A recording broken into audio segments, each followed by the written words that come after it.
మూవీతోనే youth హృదయాలను కొల్లగొట్టింది. ఒక్క మూవీతో ఓవర్ నైట్ హీరోయిన్ గా స్టార్డమ్ తెచ్చుకుంది.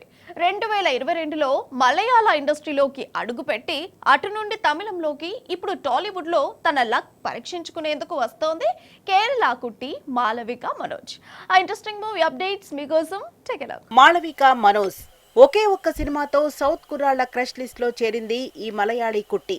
క్యూట్ లుక్స్, అదిరిపోయే గ్లామర్, అంతకు మించి అభినయం, మోడ్రన్, ట్రెడిషనల్ లుక్ ఏదైనా అమ్మడి అందానికి ఫిదా కావాల్సిందే. దీంతో ఈ ముద్దుగుమ్మకు ఫాలోయింగ్ అమాంతం పెరిగిపోయింది. రీసెంట్ గా తమిళంలో బ్లాక్ బస్టర్ హిట్ అయిన జో సినిమాలో కథానాయికగా కనిపించింది మాళవిక. ఇందులో సుచిత్ర పాత్రలో అమాయకమైన నటనతో ప్రేక్షకులను కట్టిపడేసింది. జో చిత్రాన్ని ఓటీటీలో తెలుగులోనూ రిలీజ్ చేయగా ఇటు టాలీవుడ్ ఆడియన్స్ కు ఫేవరెట్ హీరోయిన్ గా మారింది. హరిహరన్ రామ్ దర్శకత్వం వహించిన జో సినిమాలో రియోరాజ్, భవ్యత్రిక, మాళవిక మనోజ్ ప్రధాన పాత్రలు పోషించారు.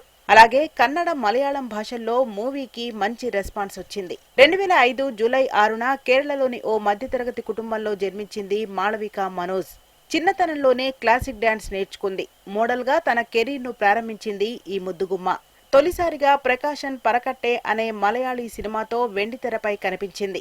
మాళవిక ఇప్పుడు తెలుగులోకి ఎంట్రీ ఇచ్చేందుకు రెడీ అయింది. సుహాస్ సరసన ప్రేమ కథా చిత్రమైన ఓ భామ అయ్యోరామ మూవీలో హీరోయిన్ గా నటిస్తోంది. అలాగే మరో యంగ్ హీరో ఆనంద్ దేవరకొండ కథానాయకుడిగా సితారా ఎంటర్టైన్మెంట్స్, ఫార్చ్యూన్ 4 సినిమా సంస్థలపై తెరకెక్కుతున్న సినిమాలోనూ ఈ మలయాళీ ముద్దుగుమ్మ కథానాయికగా అలరించనుంది.